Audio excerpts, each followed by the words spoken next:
Jadi mulai pertama kali tahun 93 itu saya bekerja sebagai oilman, ngasih oli ke mesin-mesin pabrik. Terus 6 bulan lagi saya diterima kerja di PT Sony Corporation. 6 bulan juga karena saya memutuskan untuk saya pulang ke Gresik. Nah, pas waktu saya pulang ke Gresik ditawarin kakak saya. Nah, disitulah saya mengenal dunia project.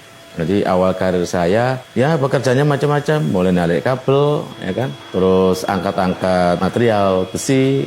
1,5 tahun, waktu itu saya memutuskan pindah lagi karena saya ada tawaran pekerjaan yang lebih baik.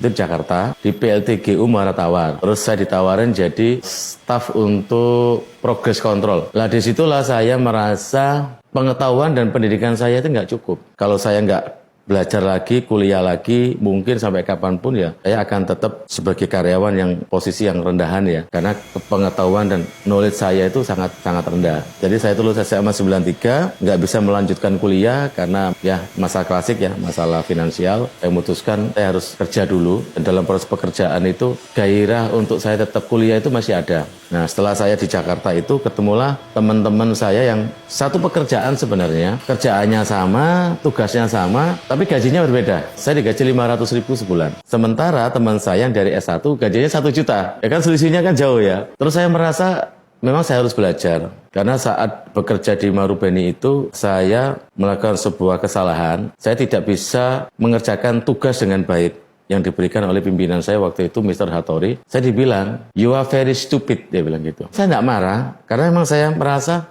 ya memang saya bodoh. Saya memang belum bisa komputer waktu itu. Karena itu, saya akhirnya memutuskan untuk setiap pulang kerja, saya nggak pulang. Saya di kantor, saya belajar komputer, saya pelajari bagaimana membuat laporan yang bagus dan lain sebagainya. Pas 1 bulan berikutnya, saya bikin laporan lagi, dia kaget. Dia bilang, this report is very excellent. Bagaimana kamu bisa membuat report seperti itu? Ya saya belajar, saya bilang gitu. Dalam perjalanannya waktu kurang lebih sekitar 6 bulan, saya memutuskan untuk mengundurkan diri. Saya minta izin mengundurkan diri, tidak boleh, sama Mr. Hattori.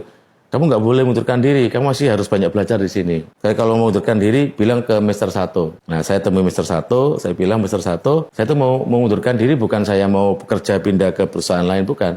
Tapi saya pengen belajar, karena saya merasa ilmu saya ini belum cukup. Saya harus mendalami ilmu lebih dalam lagi supaya saya punya peluang atau punya kesempatan untuk saya bisa berkarir lebih baik lagi. Ya sudah, kalau kayak memang tujuan kamu itu, saya setujui. Dari Jakarta saya pulang, terus saya ngomong ke kakak saya,